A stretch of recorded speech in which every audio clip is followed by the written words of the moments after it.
Dandruff അല്ലെങ്കിൽ താരൻ പൂർണ്ണമായിട്ടും മാറുവാനുള്ള ഒരു ഔഷധ പ്രയോഗം പറഞ്ഞു തരാം. 3 പിടി പച്ച ആര്യവേപ്പില പറിച്ചെടുക്കുക. രണ്ടാമത്തെ ചേരുവ 5 ശംഖുപുഷ്പമാണ്. അതായത് നീല നിറത്തിലുള്ള ശംഖുപുഷ്പം തന്നെയാണ് ആവശ്യമുള്ളത്.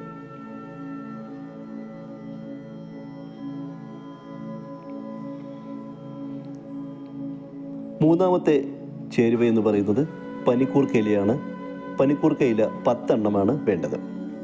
ഈ 3 ചേരുവകളും 1 ലിറ്റർ ശുദ്ധജലത്തിൽ നന്നായിട്ട് 10 മിനിറ്റ് നേരം തിളപ്പിക്കുക. തണുത്തതിന് ശേഷം നിങ്ങളുടെ തലമുടി ഒരു ആയുർവേദ ഷാമ്പു ഉപയോഗിച്ച് കഴുകുക.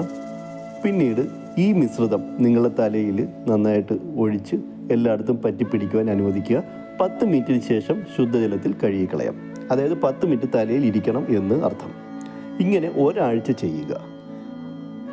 ഇങ്ങനെ ചെയ്തു കഴിഞ്ഞാൽ നിങ്ങളുടെ തലമുടിയിൽ അല്ലെ തലയോട്ടിൽ പറ്റിപ്പിടിച്ചിരിക്കുന്ന താരൻ പൂർണ്ണമായിട്ടും മാറും. പിന്നീട് താരൻ വരികയും ഇല്ല. ഇനി തലമുടി കൊഴിച്ചിൽ ഉള്ള സ്ത്രീകളും പുരുഷന്മാരും കേരാഗ്ലോ ഫോർ മെൻ അല്ലെങ്കിൽ ലേഡീസ് ഉപയോഗിക്കാം. അടുത്തുള്ള മെഡിക്കൽ ഷോപ്പിൽ ഇവ ലഭിക്കും. ദയവായി ഈ ചാനൽ സബ്സ്ക്രൈബ് ചെയ്യുക. നന്ദി, നമസ്കാരം.